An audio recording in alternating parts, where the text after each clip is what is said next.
بسم اللہ الرحمن الرحیم۔ محترم ناظرین و سامعین، السلام علیکم ورحمۃ اللہ وبرکاتہ۔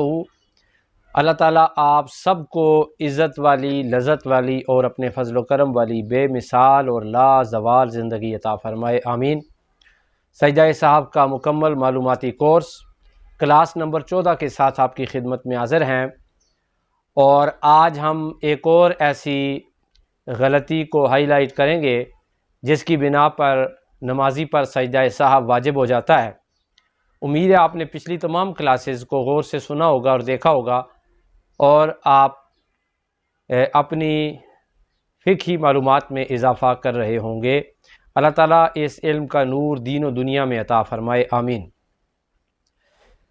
آج کا قانون جو ہم بیان کر رہے ہیں وہ یہ ہے کہ اگر فرض میں تاخیر ہو جائے تو سجدہ صاحب واجب ہوتا ہے۔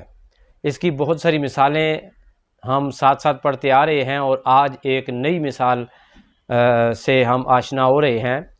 وہ مثال یہ ہے کہ اگر کوئی بندہ کسی بھی نماز کی آخری رکعت میں تشہد کی مکمل تلاوت کرنے کے بعد، تشہد پڑھنے کے بعد اس کے ذہن میں یہ نہیں رہتا، وہ بھول جاتا ہے کہ میں نے تو درود شریف اور دعا کے بعد سلام پھیرنا تھا، لیکن وہ تشہد پڑھ کے درود شریف کی طرف بڑھنے کے بجائے وہ قیام کی طرف چلا جاتا ہے، کھڑا ہو جاتا ہے۔ اگر وہ 2 رکعت والی نماز ہے تو وہ تیسری کے لیے کھڑا ہو جاتا ہے تشہد پڑھنے کے بعد۔ اگر وہ 3 رکعت کی نماز ہے، 3 رکعت والی نماز ہے جیسا کہ مغرب اور وتر ہے، تو وہ چوتھی کے لیے کھڑا ہو جاتا ہے۔ اگر وہ 4 رکعت والی نماز ہے تو وہ 5ویں کے لیے کھڑا ہو جاتا ہے۔ تو اب وہ قیام کی حالت میں ہے، رکوع میں ہے، جو اضافی رکعت وہ پڑھ رہا ہے اس کے رکوع میں چلا گیا ہے، اور اس کو یاد آ جاتا ہے، یا قیام میں اسے یاد آ جاتا ہے کہ میں نے تو سلام پھیرنا تھا، یہ میری اضافی رکعت ہوگی، ایکسٹرا رکعت ہوگی، اب میں کیا کروں؟ علامہ ابن عابدین شامی رحمۃ اللہ تعالیٰ علیہ المتوفیٰ 1252 ہجری اپنی کتاب در مختار میں لکھتے ہیں، جو کہ فتاوی شامی کے نام سے بھی مشہور ہے۔ اس میں وہ لکھتے ہیں کہ جب تک اس نے اس اضافی یعنی 5ویں، چوتھی یا تیسری رکعت کا سجدہ نہیں کیا، سجدے میں نہیں چلا گیا، تو وہ واپس آ جائے گا، اور واپس آ کے قعدے میں بیٹھ کے سجدہ سہو کر کے باقی تمام لوازمات پورے کر کے وہ 2 طرف سلام پھیر دے گا، اس کی نماز درست ہو جائے گی۔ یہ تو اس وقت تک ہے جس وقت تک وہ اس اضافی رکعت کا سجدہ نہیں کرتا۔ اگر کوئی بندہ سجدے میں چلا جاتا ہے اور اسے یاد آتا ہے میں تو یہ اضافی رکعت پڑھ رہا ہوں، اب کیا کروں؟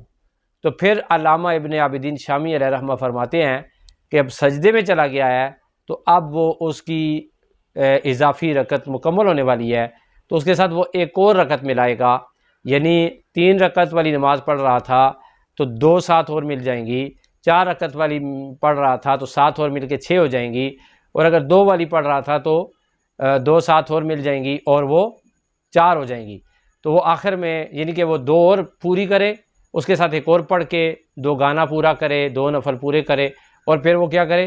سجدہ سہو کر لے، اس کی نماز مکمل ہو جائے گی اور درست ہو جائے گی۔ اچھا، سوال یہ ہے کہ صبح کی نماز کے بعد تو نفل پڑھنے جائز نہیں ہیں، اسی طرح عصر کی نماز کے بعد بھی نفل پڑھنے جائز نہیں ہے، اب کیا کرے؟ تو علامہ ابن عابدین شامی فرماتے ہیں کہ کیونکہ وہ مجبور ہے، تو مجبوری کی حالت میں اب اگر وہ صبح کی نماز کے بعد نفل پڑھتا ہے، ظاہر ہے یہ 2 رکعت اضافی جو ہوں گی یہ نفل ہو جائیں گی، تو باقی اس کی نماز درست ہو جائے گی۔ تو صبح کی نماز کے بعد اگر وہ پڑھتا ہے تو تب بھی اس کی نماز درست ہو جائے گی، اور عصر کی نماز کے بعد پڑھتا ہے تب بھی درست ہو جائے گی، کیونکہ یہ مجبوری کی حالت میں نماز پڑھ رہا ہے۔ امید ہے کہ مسئلہ نمبر 14 بھی آپ کو سمجھ آ گیا ہوگا۔ انشاءاللہ ایک نئے مسئلے کے ساتھ، نئے سوال و جواب کے ساتھ آپ کی خدمت میں دوبارہ حاضر ہوں گے۔ سید دلاور حسین شاہ کاظمی کو دیجیے اجازت۔ السلام علیکم ورحمۃ اللہ وبرکاتہ۔